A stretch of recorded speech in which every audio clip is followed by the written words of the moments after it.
ఒకరోజు విజయనగర రాజసభలో అందరూ రామకృష్ణుడి కోసం ఎదురు చూస్తున్నారు. చాలాసేపటి తర్వాత రామకృష్ణుడు ఆలస్యంగా సభలోకి ప్రవేశించాడు. అది గమనించిన శ్రీకృష్ణదేవరాయలు, "ఏమిటి రామకృష్ణ, ఈరోజు ఇంత ఆలస్యమైంది?" అని ప్రశ్నించారు. దానికి రామకృష్ణుడు వినయంగా ఇలా అన్నాడు, "మహాప్రభు, ఏమీ లేదు. మా చిన్నబ్బాయి ఈరోజు విపరీతంగా మారం చేశాడు. వాడిని బుజ్జగించి నిద్రపుచ్చి వచ్చేసరికి ఇంత సమయం పట్టింది. వాడిని సంభాళించడం మా ఆవిడ వల్ల కాలేదు. అందుకే నేనే ఉండాల్సి వచ్చింది" అని అనగా రాజుగారు నవ్వుతూ, "రామకృష్ణ, దేశాల పండితులను నీ తెలివితేటలతో ఓడిస్తావు. అలాంటిది ఒక చిన్న పిల్లాడిని సముదాయించడం నీ వల్ల కాలేదా?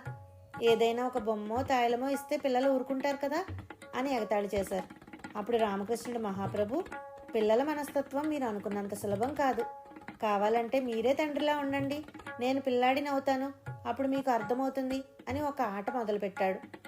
రాజుగారు సరే అనగానే రామకృష్ణుడు చిన్నపిల్లాడిలా మారిపోయాడు. రాజుగారితో కలిసి బజారుకు వెళ్ళాడు. అక్కడ రంగురంగుల సంచిని చూసి, "నాకు అది కావాలి" అని మారం చేశాడు. రాజుగారు దాన్ని కొనిచ్చారు. తర్వాత రోడ్డు మీద వెళ్తున్న ఒక ఏనుగును చూసి, "నాకు ఆ ఏనుగు కావాలి, నేను ఎక్కుతాను" అని ఏడవడం మొదలుపెట్టాడు. రాజుగారు ఏనుగు మావటివాడిని పిలిచి రామకృష్ణుడిని ఏనుగు ఎక్కించారు. కొంత దూరం వెళ్ళాక రామకృష్ణుడు ఏనుగు దిగి, "నాన్నగారు, నాకు ఈ ఏనుగుని ఇచ్చేయండి, ఇంటికి తీసుకెళ్తాను" అన్నాడు.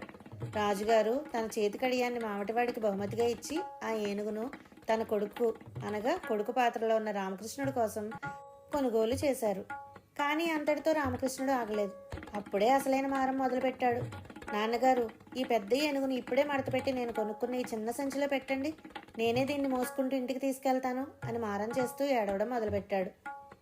పెద్ద ఏనుగుని చిన్న సంచిలో మడిచిపెట్టడం ఎవరికైనా సాధ్యమా? రాజుగారు తెల్లబోయి చూశారు.